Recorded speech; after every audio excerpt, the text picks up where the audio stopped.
Hello everyone, welcome to Christine Boho Plans, and this is a surprise video even for me because I did not expect that I would be doing this video, but I wanted to share some thoughts with you since I have done my 2024 planner lineup video. If you haven't seen that video, I'm going to put it up in the corner of the screen.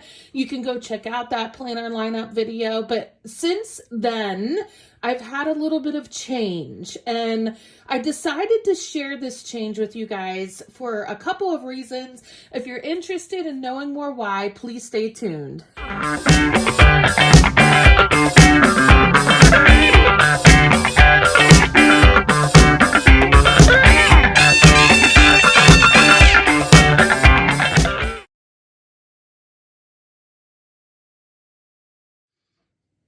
Welcome back to Christine Boho Plans. Okay, so let's talk about this whole planner lineup situation that I have for 2024. Like I said before, I did a planner lineup video about a month or so ago, and it was a great video. It was a fun video. I think you will enjoy it. And I know I was probably early in purchasing all of my planners for the 2024 season, but here is something that we sometimes struggle with in the planner community when planner businesses come out with a new release. Sometimes we feel like we have to rush and buy those new planners because they could run out, and they have run out, and then we don't get our chance of getting that planner. And so sometimes it's a little tricky to know, like, well, what am I going to use this planner for? And often we think, well, I don't know, I'm going to buy it and I'm sure I'll make a use for it. And I tend to have had that train of thought in the last couple of years of being in the planner community. But also more recently, in the last year, I have been thinking, like, how can I make my planning system more productive, more simple, and even less overwhelming at times, because I do end up with more planners at times than I need. And I've actually started a whole playlist on being mindful of what we're purchasing and how we're using planners. It's actually my ADHD and planning playlist. If you have ADHD and you're interested, like, in learning how to use a planner, and even though you have the struggles of ADHD, that playlist might be interesting to you. I'll actually put that in the description box below. But one of the things I've constantly been talking about is being mindful of what we're buying planners for, having a plan for those planners, knowing the routine, the planner routine that you're going to use, and using those planners to make them productive for you, to make them useful to you. Otherwise, you just end up with these rather pretty planners just sitting on a shelf, and you end up with more planners than you know what to do with, and they're not used, right? So that is a struggle that I have had. I'm being completely transparent with you about that. So, and I realized that that's going to happen again this year if I don't rethink my planner lineup a little bit. And that's why I'm here. I kind of wanted to talk about this with you guys because, one, I want you to see, like, it's okay to make changes.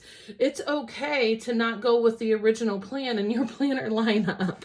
And it's okay to adjust as your life adjusts, right? And that's kind of what's happened. My life has adjusted in different ways that I didn't expect in the last month or so, as far as, like, how I plan things. And it really has started to change what my planner routine looks like.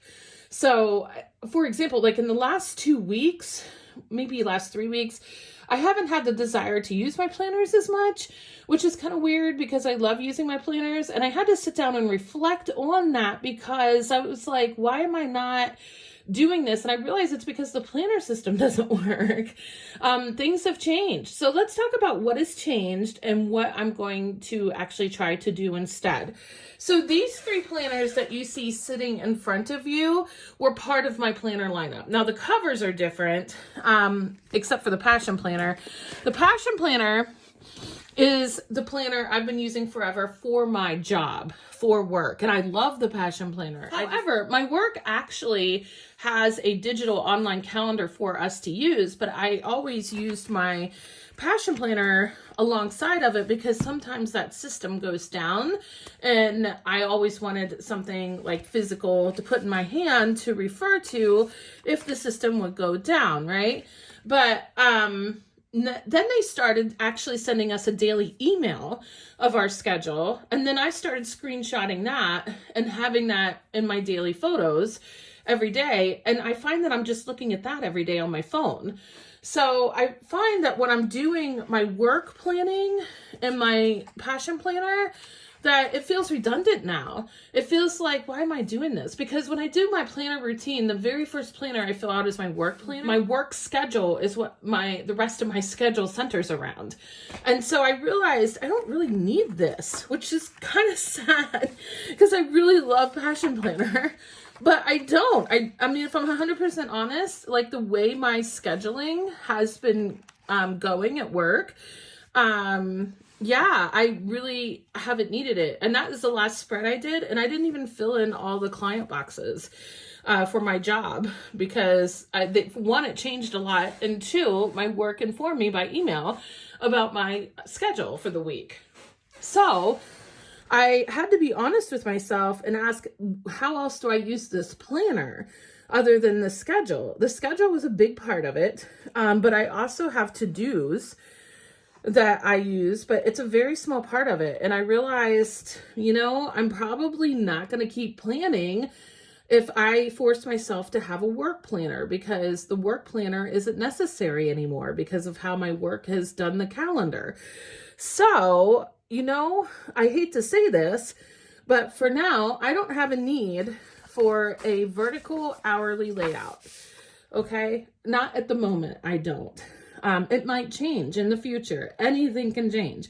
But in this moment, as I'm reflecting on what I actually need for the end of 2023 going into 2024, right now, because that need is met by how my work is doing the calendar and the scheduling, I don't need this to use this planner. Now, the to-dos are important to me. So here's what I was thinking. Even though it makes me kind of sad to say, Passion Planner, I don't really have a place for you in my planner lineup at the moment because I love Passion Planner. I have to be honest. It's a little planner grief, y'all. But I have to be honest. I can't just, try to use planners just because they're pretty or just because I feel like I should. We get ourselves stuck in those mindsets, and that's why I'm sharing this with you, because you're not the only one if you go through this. I just want to let you know you're definitely not the only one, and this is my reflection process through this. So I'm going to shelf this one because I don't see me needing it. And I decided that I'm going to take this one. This one, it's a different cover. I got the cover off of Etsy for the season of fall. This one is my CalPlan planner. Now, obviously, it's not January yet. Her planner starts in January. I have been using last year's Happy Planners seasonal 2023 planner that just has seasonal decor in it in this planner until her pages start. It's a vertical layout. And I have been experimenting in the last week on how I can just use this for my to-dos and brainstorming what I need to do.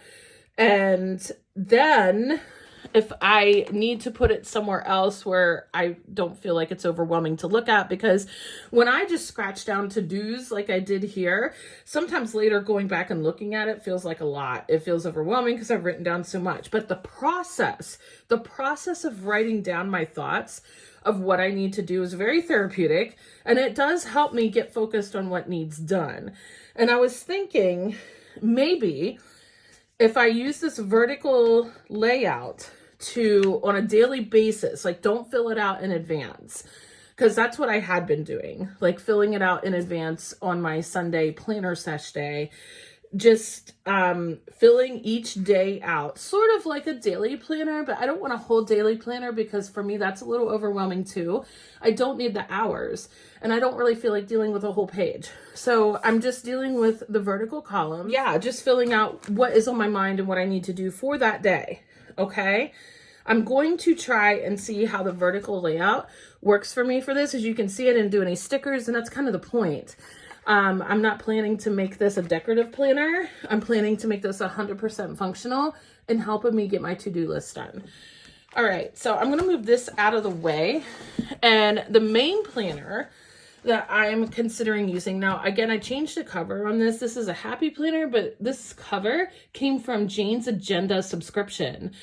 And it's a beautiful fall cover, isn't it? I'm so glad I did that. It's really pretty. So yeah, this is a horizontal layout.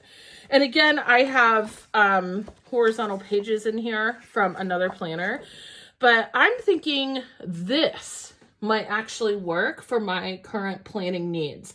And that might seem strange because I haven't done a whole lot of horizontal planning in the past, but I have to consider that I don't have a ton of things now that I need to write down on a daily basis. I don't have a ton of things like my client schedule because that's already done for me by work.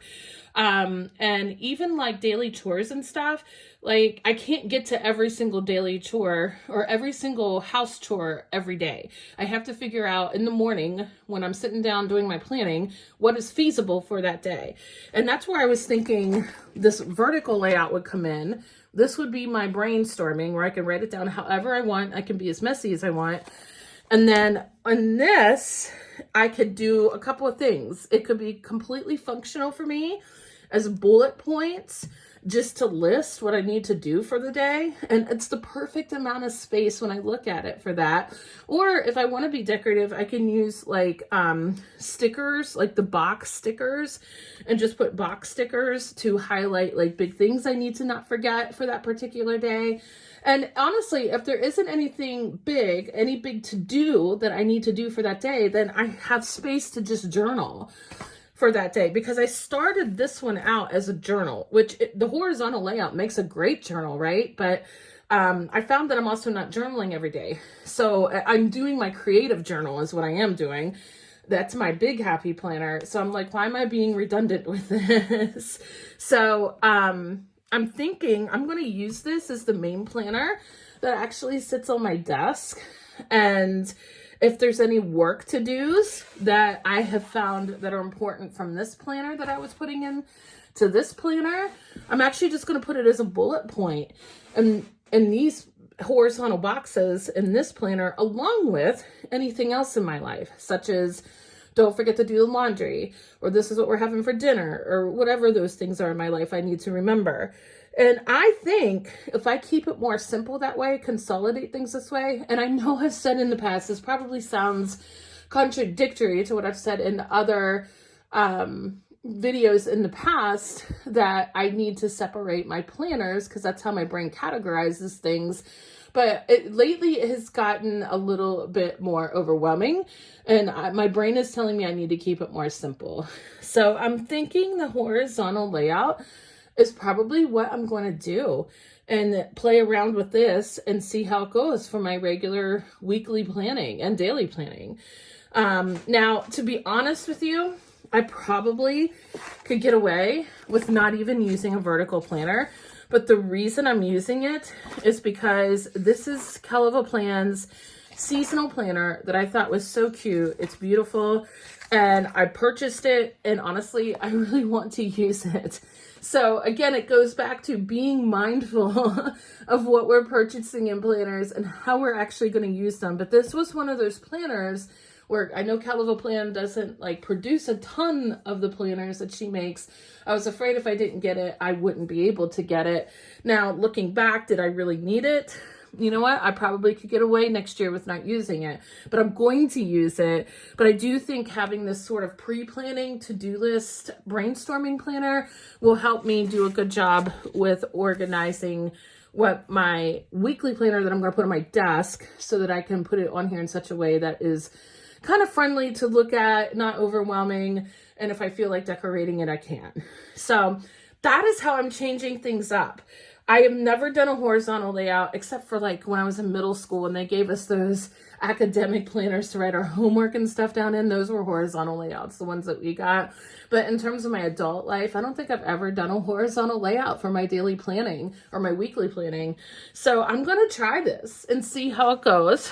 And I really love the cover from Jane's Agenda. That really makes it beautiful, and I don't feel so unprofessional leaving it on my desk because it looks adult. I know some of like happy planner covers are fun, but I probably wouldn't take them to my work and leave it on my desk. But I'm going to use this, and I'm going to use this as my brainstorming to-do list planner to help me know what has to be done and to put into here. And I think I'm going to give Passion Planner a break.